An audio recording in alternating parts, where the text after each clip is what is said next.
Et nous sommes de retour au plateau pour la suite de cette émission. Nous abordons notre deuxième sujet. Nous parlons du sommet de l'Union africaine. Le conflit dans l'est de la République démocratique du Congo cristallise les tensions.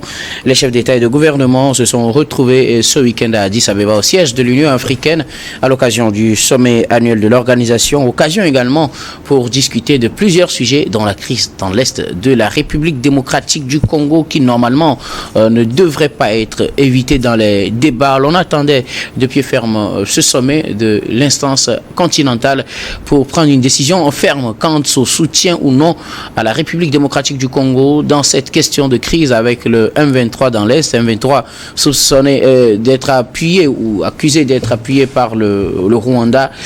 Le Rwanda qui effectivement a pris aussi part à ce sommet à l'issue duquel aucune sanction claire n'a été prononcée contre le Rwanda. Aux grandes dames de certains participants, certains ont évité tout simplement d'aborder le sujet, quand d'autres ont voulu que l'Union africaine prenne des décisions contraignantes contre le Rwanda, à l'instar du Burundi qui a clairement demandé cela. Cela n'a pas été fait et les tensions sont une fois encore exprimées à ce sommet. Qui soutient le Rwanda? Qui soutient la République démocratique du Congo? Pourquoi la plupart des pays ont évité de clairement se prononcer sur la question? Nous en parlons avec nos invités. Je commence par vous, Adam Adronou. Le sommet de l'Union africaine était très attendu, surtout en ce qui concerne la situation dans l'est de la République démocratique du Congo. Mais apparemment, plusieurs observateurs sont restés sur leur soif. Pourquoi, selon vous? Vous savez, c'est vrai que c'est l'une des crises du continent attendu à ce sommet. Mais ce qu'il faut bien noter, c'était toujours les défis auxquels l'Union africaine était confrontée depuis des lustres. Donc, vous convenez avec moi que si l'on en fait un débat en tant que tel, ce ne serait que nenni. Pour la simple et bonne raison que l'Union africaine était donc à ce sommet pour également renouveler ses instances. Et vous en souvenez bien évidemment que ce sont ces poches de crise africaines qui étaient qui cristallisaient en tout cas les débats en ce qui concerne ce renouvellement dans des instances. Donc dire que expressement, en tout cas, la décision de l'Union africaine devait donc impacter d'une manière ou d'une autre ces conflits. Je n'y crois pas, puisque la question était pratiquement reversée aux instances sous-régionales. Naturellement, c'est les deux instances qui sont aujourd'hui à l'avant-garde de cette crise-là. Qu'à cela ne tienne, bien évidemment, il serait très judicieux, surtout que cette présidence-là était confiée à un pays de cette zone-là. Il va de soi que il puisse donc prendre à bras le corps cette décision-là, mais ça n'a pas été le cas, même si dans les coulisses c'était annoncé. En tout cas, les déclarations finales n'ont rien dit à ce propos. C'est ce qui, en tout cas, étonnait la plupart des gens qui faisaient croire, qui pensaient qu'en réalité l'Union africaine avait donc en tout cas écarté ce sujet-là, mais tel n'a pas été le cas. Mais ce qu'il faut noter fondamentalement, c'est justement le fait que l'Union africaine, dans ses plus grandes décisions, je pense qu'avait mis la phase sur les subdivisions sous-régionales pour en réalité gérer cette affaire-là. Mais on voit également que ces sous-régionales, ces pays, en tout cas, et cette loi de subsidiarité sous-régionale, oui, voilà, et tatine ou pratiquement n'arrive pas à prendre une décision coercitive en ce qui concerne l'un des pays pour ceux la régulation justement si les organisations sous-régionales n'arrivent pas à prendre une décision coercitive comme vous le dites, il revenait quand même à l'Union africaine de se prononcer. Oui, l'Union africaine doit se prononcer par rapport à quoi? Par rapport en tout cas à ces subdivisions sous-régionales, parce que vous savez, pour le commun des mortels ou les Africains lambda, ils attendaient bien évidemment que l'Union africaine puisse prendre une décision claire. Mais ça ne se fait pas comme ça. Vous savez, en diplomatie, en ce qui concerne ces organisations-là, je l'ai toujours dit, lorsque vous prenez la loi de subsidiarité doit tenir compte de l'instance sous-régionale qui en réalité vit les conséquences de cette crise-là. Donc c'est à elle que revient la grande manœuvre de pouvoir remonter, en tout cas les grandes décisions qui permettra donc à l'Union africaine de prendre une décision ferme. Mais à partir du moment où ces instances, ces institutions sous-régionales sont divisées sur la question, il est bien évidemment très difficile à l'Union africaine de pouvoir prendre une décision qui ne tiendra pas compte en réalité des réalités que vivent en tout cas cette sous-région, cette sous-région-là. Donc c'est ce qui fait que les gens ont tendance à dire que voilà, l'Union africaine a tout simplement écarté le sujet, mais je n'y pense pas, parce qu'aujourd'hui il faudrait mettre encore d'autres stratégies en place dû au fait que les renouvellements des instances pour réellement mettre en tout cas les poches de crise que contient donc le continent africain à l'agenda, au premier plan de l'agenda de l'Union africaine, puisque on a tendance à croire que l'Union africaine n'a pas véritablement, c'est vrai qu'il y a des condamnations, il y a des émissaires qui sont envoyés pour la plupart du temps assister pêle-mêle à des réunions données, mais on n'a pas senti véritablement le poids de l'Union africaine pour des décisions fermes sur certains pays, parce que c'est clair aujourd'hui, parce que lorsque vous prenez le Rwanda qui est aujourd'hui au centre de tous les regards en ce qui concerne cette crise-là dans l'aide de la RDC, le Rwanda en lui-même, puisque moi-même j'étais dubitateur à un moment donné, puisque je le disais lors de notre dernier passage, en disant que le fait qu'aujourd'hui on nous donne des éléments d'appréciation du niveau d'implication du Rwanda dans cette crise-là, ce sont la plupart du temps les pays occidentaux qui nous livrent en tout cas les éléments d'appréciation. Donc ce qui fait que quelqu'un pour mener un débat clair sur l'implication du Rwanda, il est très difficile. Mais aujourd'hui, étant donné que le Rwanda lui-même n'arrive pas à se prononcer clairement sur une condamnation liée donc au M23, nous donne aujourd'hui quelques éléments d'appréciation pour dire que voilà, le Rwanda aurait des intérêts sur en tout cas l'avancée du M23 sur le territoire de la RDC.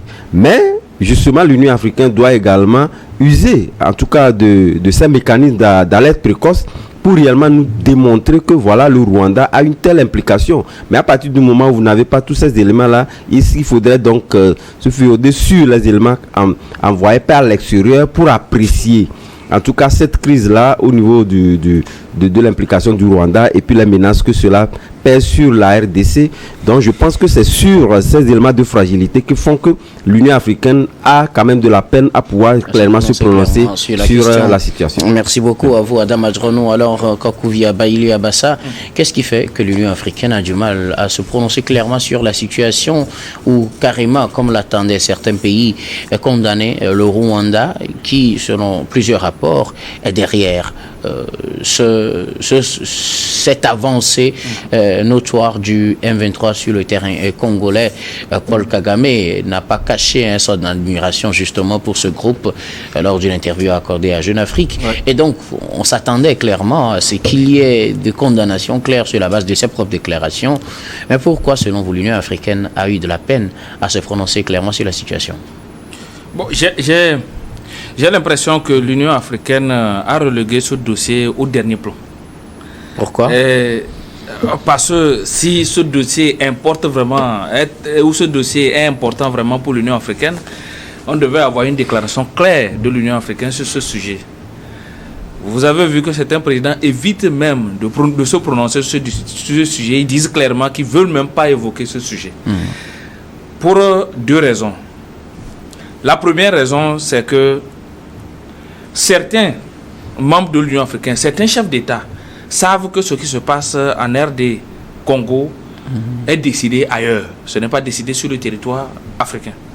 Et que ces personnes ou bien ces groupes qui sont derrière cette guerre, ce sont des financiers. Et ces financiers peuvent les attaquer à leur tour. Donc les gens évitent ce problème. Le deuxième point, c'est que le président Paul Kagame est très puissant sur le plan diplomatique.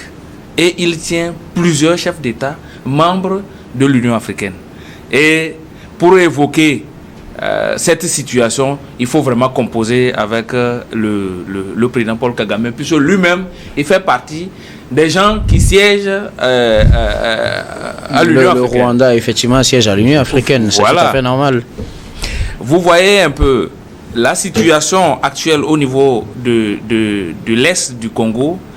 Ce n'est pas seulement une situation qui vient de commencer, ça fait plus de 30 ans. Et il y a eu des millions de morts. On parle de plus de 10 millions de morts. Mais l'Union africaine existe, ça a duré. Mais combien de fois l'Union africaine s'est prononcée sur ce dossier? Aujourd'hui, les rapports de l'ONU et plusieurs rapports prouvent que le Rwanda est derrière le M23, le mouvement du 23 mars. Sauf que aucune sanction sérieuse n'a été prise, que ce soit au niveau de l'ONU, que ce soit au niveau des partenaires les premiers partenaires du Rwanda, qui est l'Union européenne, qui aussi a dénoncé les implications du Rwanda dans ce dossier, l'Union africaine, dont les deux pays en conflit, il faut le dire ainsi, les deux pays sont en conflit. Les deux pays sont en conflit, mais ils sont membres de l'Union africaine. Mais l'Union africaine n'arrive pas à trancher vraiment ce dossier, au point où, en Conseil de sécurité, quand l'affaire, je parle de Conseil de paix et de sécurité de l'Union africaine, quand l'affaire a été évoquée, certains ont refusé carrément de se prononcer là-dessus. Certains ont carrément refusé de se prononcer là-dessus. Et le communiqué même qui... Bon, il faut publier, il ne faut pas publier le communiqué. Justement, c'est ce qui nous interroge. Pourquoi a-t-on du mal à se prononcer clairement sur une telle situation? C'est ce que je disais, c'est ce que je disais tantôt. Le président Paul Kagame tient plusieurs personnes de l'Union africaine. Les vrais décideurs de l'Union africaine. Il a des relations, de bonnes relations avec des gens, mais est-ce que ça veut dire qu'il tient les gens? Il tient les gens. Il tient les gens. Il tient les gens. Par exemple, son implication, c'est-à-dire que la naissance du M23, c'était l'équipe qui avait quitté Ouganda et Rwanda, qui sont partis prendre le pouvoir pour remettre au Kabila. C'est ce groupe qui a refusé de retourner dans leur pays et ils ont créé le M23 à un moment donné. Donc, ces groupes sont vraiment redevables au président Museveni de l'Ouganda et le président rwandais Paul Kagame. Aujourd'hui, ces deux présidents en question sont membres de l'Union africaine. Ces deux présidents ont des amis dans l'Union africaine. Vous pensez que les gens vont vraiment se prononcer clairement sur ce dossier? Non, ça serait difficile, puisque le président Paul Kagame est actuellement président de la République et il est membre du Conseil des chefs d'État de l'Union africaine. Donc, quelqu'un qui est membre, il ne se prononce pas clairement, c'est vrai, il a avoué vraiment de la sympathie au groupe M23, c'est ce que lui-même a dénoncé, mais tout le monde sait aujourd'hui que c'est le Rwanda qui est derrière le groupe M23. Mais les chefs d'État font quoi? Tout le monde se tait. Parce que ce sont des amis de Paul Kagame pour la plupart. Et ils ne sont pas des amis de Félix Tshisekedi? Mais Félix Tshisekedi a des amis au sein de l'Union africaine, mais ils n'ont qu'à démontrer leur amitié à Félix Tshisekedi. Merci le beaucoup. Seul qui a démontré son amitié à Félix Tshisekedi, c'est le président de la Burundi. Cyril Ramaphosa, quand ils se sont retrouvés la fois passée, combien de fois il s'est prononcé sur le dossier? Non. Mais c'est seulement le président du Burundi qui s'est prononcé clairement sur ce sujet. Et puis après qu'il a parlé, personne n'a réagi. Tout le monde s'est tué sur le dossier. C'est un dossier à évacuer. C'est relégué au dernier plan de l'Union africaine. Pourtant, il y a eu plus de 10 millions de morts dans l'Est du Congo depuis 30 ans. Et il y a eu des millions de déplacés, des gens qui vivent dans des conditions atroces, des femmes qui sont violées constamment. M23 a pris Goma, ça n'a pas duré. Quelques jours après, ils ont pris Bukavu ce vendredi, au moment où les chefs d'État sont réunis. Mais personne les gens ne se prononcent pas clairement sur la situation. Et Burundi est proche, à 50 km. Le groupe M23 dit notre objectif c'est Kinshasa. Et jusqu'alors, ils avancent sans résistance aucune. Et même au sein de l'Union africaine, les gens ont du mal à se prononcer. C'est vraiment une situation catastrophique que je ne sais pas comment. C'est ce que je disais tantôt dans l'autre sujet. Ce sont les Congolais eux-mêmes qui doivent se lever pour lutter contre le M23. Si les Congolais attendent des amis, si les Congolais attendent des alliés, ils n'auront personne, puisque même au sein de l'Union africaine, les gens n'arrivent pas à se prononcer sur ce sujet. Merci beaucoup à vous, Korouvi Abaïli Abassa. Kabé Adjao, les chefs d'État et de gouvernement se sont réunis ce week-end à l'occasion de la rencontre annuelle, du sommet annuel de l'Union africaine. Une question qui devrait normalement retenir les attentions de toutes les interventions. c'est la question de la sécurité dans l'Est de la République démocratique du Congo. Et pourtant, on a eu l'impression à la fin de ce sommet que rien n'a été décidé. Pas de condamnation claire du Rwanda, c'est pourtant ce que demandaient la République démocratique du Congo et le Burundi, et pourtant cela n'a pas été fait. C'est vrai, le sommet n'était pas uniquement consacré à cela, le sommet a condamné le M23 pour son avancée, mais quant au soutien du M23 qui est le Rwanda, on n'a pas eu grand chose. Est-ce parce que le Rwanda est aussi membre? Qu'est-ce qui a rendu si difficile une telle position à prendre au niveau du Conseil de ce sommet de l'Union africaine? Qu'est-ce qui explique qu'on a l'impression que la République démocratique du Congo est aujourd'hui sur la scène internationale carrément lâchée? Vous savez, ce sommet de l'Union africaine vient encore de démontrer la faiblesse de cette organisation, notamment à résoudre les problèmes. On a vu les problèmes, notamment dans la crise soudanaise, qui n'est pas encore résolue jusqu'à maintenant. On a vu le problème par rapport à l'insurrection au nord de la Mozambique, qui n'a pas été résolu aussi, qui n'a pas pu être résolu par l'Union africaine. Et on a vu les prises de position de l'Union africaine, une prise de position assez molle dans toutes les crises en Afrique.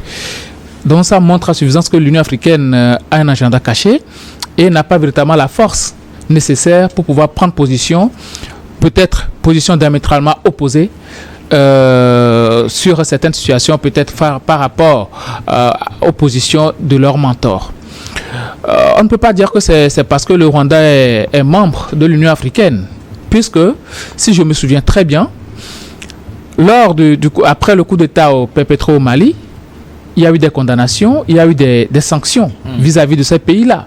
Et pourtant, le Mali, le Niger et le Burkina faisaient partie de l'Union africaine. Ils font toujours partie de l'Union africaine.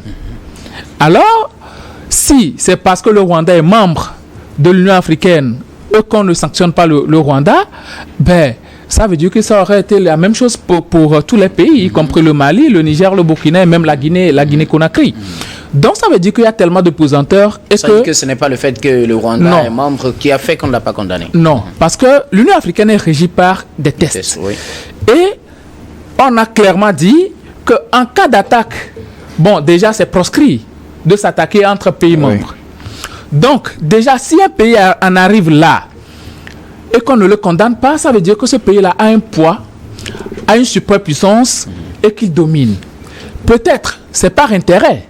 Parce que les chefs d'État vont se dire, bon, j'ai des intérêts auprès du Rwanda. Si je me ligue contre ce pays-là, je risque de perdre mon intérêt. Je risque de perdre mes avantages. Donc, à un moment donné, se dit, bon, je vais préserver mes intérêts. Donc, face à ces intérêts personnels et à ces intérêts égoïstes-là, il se trouve qu'ils ne sont pas véritablement en mesure de prendre position vis-à-vis de ce qui se passe actuellement à RDC. Alors, ce que je veux savoir, est-ce qu'il y a de grandes relations entre le Rwanda et les autres pays africains, au point où ces pays privilégient ces relations pour ne pas condamner le Rwanda? Quand on voit au plan militaire, par exemple, quelles sont les alliances entre le Rwanda et les autres pays? Quand on prend au plan politique, quelles sont les alliances? Quand on prend au plan économique, quelles sont les alliances? Est-ce que ces alliances sont aussi fortes que ça, au point où l'on soit incapable de condamner le Rwanda? Soit les alliances sont très fortes, soit Kagame les tient par les couilles. Excusez-moi le terme. Sur quelle affaire, par exemple? Parce que, vous savez, quand Paul Kagame était arrivé au pouvoir, il a pris tellement d'années à construire ses relations diplomatiques, les relations internationales. Il a pris tellement d'années pour les construire. Parce que, vis-à-vis de ce que son pays a eu à subir, il s'est dit, on ne va pas rester là, dans notre cocon et puis attendre que non, voilà, on risque de subir encore d'autres choses, d'autant plus qu'on est un petit pays. Donc, il faut tisser tellement de relations et des relations assez fortes avec d'autres pays pour que, en cas de conflit, on puisse nous supporter. Même si on ne peut pas nous supporter, en cas de conflit, qu'on se taise. Vous voyez un peu? Donc, aujourd'hui, ces pays-là, la plupart même, le président congolais, le Brazzavillois, Denis Sassou Nguesso, il a eu à le dire que les sanctions ne sont pas toujours la solution. Alors que les tests de l'Union africaine sont clairs là-dessus, qu'en cas de ce genre de choses, il faut sanctionner. Mais aujourd'hui, dans les relations bilatérales, on constate qu'il y a encore des chefs d'État qui rendent encore visite à Paul Kagame. Il anime encore des tribunes. Et dans les déclarations même, lors même de ce sommet-là, vous aurez pu constater que le monsieur, il ne se reprochait absolument de rien. Et le timing même, c'est pendant ce sommet-là, c'est au cours de ce sommet-là que le M23 a jugé bon de prendre encore une grande ville. Ça veut dire que le M23 se dit, bon, nous, on n'est pas concernés par ce qui se passe entre l'Union africaine et ces deux pays-là, la RDC et puis le Rwanda. Nous, on continue d'attaquer, on continue pas à faire nos basses besognes. Donc, à un moment donné, je pense que normalement, l'Union africaine doit se démarquer par rapport à cette crise-là, en situant véritablement les responsabilités et surtout en émettant des sanctions claires contre le Rwanda avant d'attendre à prendre d'autres dispositions. Alors, Adam Ajronou, ce manque de condamnation, est-ce qu'il faut le comprendre comme peut-être un doute de l'Union africaine par rapport à la responsabilité du Rwanda dans la crise dans l'Est de la République démocratique du Congo? Parce que je me dis, si l'Union africaine n'est pas convaincue que le Rwanda a un rôle, ou bien joue un rôle dans cette avancée du M23, l'Union, bien évidemment, on ne pourrait pas condamner le Rwanda. Et l'autre aspect de ma question, vous allez essayer de répondre aux deux questions directement, qui finalement peut venir en aide à la République démocratique du Congo? Je crois que toutes les perceptions tendent à donner raison du fait du doute que vous avez évoqué dans la question. Mais bien avant de répondre à ces deux questions-là, j'aimerais un peu, en tout cas, revenir sur l'une des préoccupations de Adjaro qui disait qu'avec cette crise-là, et d'ailleurs même, cette question répondra même à l'une de ces préoccupations-là. Pourquoi le Rwanda continue pas à être visité par des chefs d'État ou naturellement des pays? Justement, vous savez, c'est pas parce qu'un pays est en difficulté avec l'autre ou pratiquement on tend à le prendre comme bouc émissaire de la situation qui prévaut en RDC qu'il faudrait oublier les actifs de ce pays-là. Vous savez, le Rwanda nous a été présenté comme étant un pays modèle dans plusieurs domaines, notamment la gouvernance, dans plusieurs d'autres domaines qui peut en tout cas susciter l'intérêt d'autres pays à pouvoir emboîter le pas. Je ne vais pas revenir sur beaucoup de rapports qui ont cité le Rwanda comme étant un modèle qui puisse donc de développement dans nos pays africains. Donc, parallèlement, à partir du moment où il y a une crise, on ne va pas oublier également des questions de développement. S'il y a des passerelles qui puissent permettre de pouvoir donc engager des questions de développement. Je pense que c'est sur ces aspects-là qu'au même moment qu'on continue par, en tout cas, citer, entre gifs, je n'en sais rien, puisque pour moi aujourd'hui, c'est vrai, à partir du moment où nous avons des présentaires, donc je reviens donc à l'une de vos préoccupations, qui nous permet en réalité de pouvoir dire que voilà, le Rwanda est donc le réel soutien du M23 jusqu'au jour d'aujourd'hui. Moi, je n'en sais rien, puisque je n'ai pas des éléments d'appréciation venant de la sous-région en réalité, qui est à l'avant-garde, qui subit ces difficultés-là liées à cette question-là. Moi, je continue pas à douter. Puisque la question a été posée dans plusieurs conglomérats au Rwanda, qui a dit véritablement qu'on puisse donc lui présenter des preuves qu'il en est donc le réel soutien du M23. Et personne, en tout cas à ce que je sache jusqu'au jour d'aujourd'hui, n'a levé le petit doigt pour dire voilà les éléments que nous avons en nos possessions qui permettent de pouvoir incriminer. On ne pourra pas l'incriminer puisqu'on n'a pas d'éléments. Tout à fait, donc justement donc pour dire que c'est en cela le doute là, parce que l'Union africaine lui-même a dans toutes les sous-régions des mécanismes d'alerte précoce. À partir du moment où ces mécanismes d'alerte précoce ne disent pas clairement que voilà, il y a le soutien dû à telle chose, d'éléments sensibles, d'éléments concret pour démontrer vraiment ce soutien-là, l'Union africaine naturellement donc doit nourrir ce doute-là, ne pourrait pas donc prendre une décision claire. Alors qui pour soutenir la RDC? Maintenant, qui pour soutenir la RDC? Je pense que la RDC lui-même doit se remettre en cause, revoir donc ces mécanismes internes, puisque moi je pense que ce sont les sabotages internes et liés au fait que les grands ténors de la politique de la RDC, plus pour certains, qui clairement, je pense que je pense récemment, j'écoutais RFI, quand on nous disait clairement, des gens sont prononcés clairement sur le fait que Tshisekedi doit lui-même, en tout cas se remettre en cause parce qu'il ne pourra plus réduire la question du M23. On a vu clairement qu'il y avait des positions qui sont plus ou moins proches du M23. Ça voudrait dire qu'en l'interne même, les gens sont d'accord à ce que le M23 puisse faire des avancées. Donc je pense que la question est d'abord interne avant d'être sous-régionale. Ce sera la même question pour vous à Kokovi, à Baïli, à Bassa. Est-ce parce que l'Union africaine n'a pas encore d'éléments concrets ou doute de la responsabilité du Rwanda qu'elle a du mal à la condamner? Et l'autre question, qui finalement pour sauver la RDC, puisque quoi qu'on dise, les rebelles, eux, ils avancent sur le terrain? Bon, je ne peux pas dire aujourd'hui que les membres de la commission, la commission paix et sécurité, de l'Union africaine ne maîtrisent pas encore les tenants et les aboutissants de la guerre à l'est du Congo. Pourquoi? M23 est né de quelque part, et nous le savons. Ce sont les éléments qui avaient accompagné le président Kabila pour aller chasser le président Mobutu, qui, à un moment donné, ont pris base à l'est du Congo, disant qu'il veut protéger une partie de la population qui est les Tutsis. Mais je rappelle qu'officiellement, le M23 a été créé par des dissidents de l'armée congolaise. Peut-être des gens qui ont été intégrés à l'armée et qui sont repartis avec la politique de Mobutu à l'époque ou de Kabila, excusez-moi, à l'époque. Mais de toutes les façons, ce sont des militaires. La plupart étaient des militaires. En fait, après avoir fini de chasser le président Mobutu, tous ceux qui étaient membres de ce groupe ont été intégrés dans l'armée. Les rebelles qui avaient chassé le président Mobutu sont rentrés dans l'armée congolaise. Et c'est eux, à un moment donné, qui ont décidé de créer M23. Donc, ils ont quitté. Donc, vous les considérez toujours comme étant des rebelles dans la Ce sont des rebelles. Ils sont toujours des rebelles. Donc, c'est eux qui ont constitué ce groupe désormais qui sème vraiment de la zizanie à l'est du Congo. Vous voyez, la balkanisation du Congo, c'est un plan de certaines personnes qui sont en train de mettre en exécution. Actuellement, Est-ce que l'Union africaine est convaincue que la RDC, que le Rwanda soutient le M23? Tout le monde sait. L'Union africaine est convaincue. Et pourquoi elle ne condamne pas? Mais parce que c'est ce que M. Gabel a dit.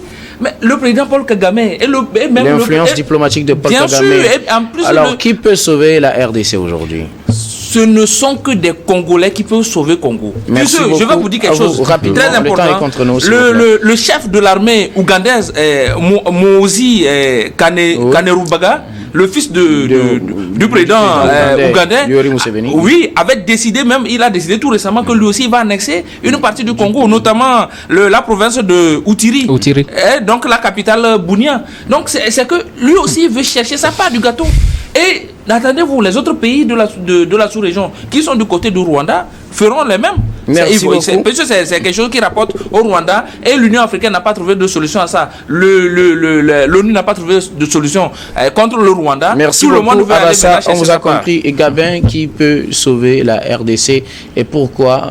Selon vous, est-ce que l'Union africaine est quand même convaincue que le Rwanda a un rôle qu'il joue dans cette affaire dans l'est de la République démocratique du Congo? Oui, je commence par la dernière question. L'Union africaine, c'est quand même des chefs d'État de gouvernement qui animent quand même cette institution-là. Ce ne sont pas des enfants. Ils savent très bien que le Rwanda soutient la RDC. Ils ne peuvent pas le nier. Sauf qu'aujourd'hui, ils ont pieds et mains liés par rapport aux questions internationales, aux contingences internationales. Parce que quand tu prends le Rwanda qui a quand même des tentacules un peu partout, qui a des relations un peu partout et qui livre des ressources minières aux grands États, aux grandes puissances, qui se contentent aussi de condamner la crise en RDC, l'Union africaine est obligée ils sont obligés de s'aligner quand même sur cette position-là, parce que condamner aujourd'hui le Rwanda revient à condamner ces puissances-là et à mettre à nu quand même leurs basses besognes, ce qu'ils sont en train de faire en sourdine. Sauf qu'aujourd'hui, l'Union africaine est en train de se méprendre et il manque véritablement à leur devoir. Et puisque il y a un principe sacro-saint qui régit l'Union africaine, ce principe-là, c'est de défendre la souveraineté, l'intégrité territoriale et l'indépendance des États membres de l'Union africaine. Donc aujourd'hui, la RDC est attaquée, mais l'Union africaine n'est pas capable de défendre ce pays membre-là. Donc c'est assez grave. Et pour sauver aider la RDC aujourd'hui. Aujourd'hui, on peut dire que la RDC, c'est quelqu'un qui est en train de se noyer. Et il faut véritablement sauver le soldat RDC par qui et sûrement pas par les Africains. Mais il faut trouver des forces diamétralement opposées à l'occidentalisation ou bien aux Occidentaux pour pouvoir venir en aide à la RDC. La Russie, il faut s'allier avec la Russie aujourd'hui pour pouvoir mater. Parce que quand on va les mater, je pense qu'ils vont reculer un peu. Et puis ils accepteront, oui, la Russie. La Russie a aidé l'Angola. La Russie a aidé l'Angola et la Russie peut aider aussi la RDC. Pour le journal, on reviendra tout à l'heure pour la suite de cette émission.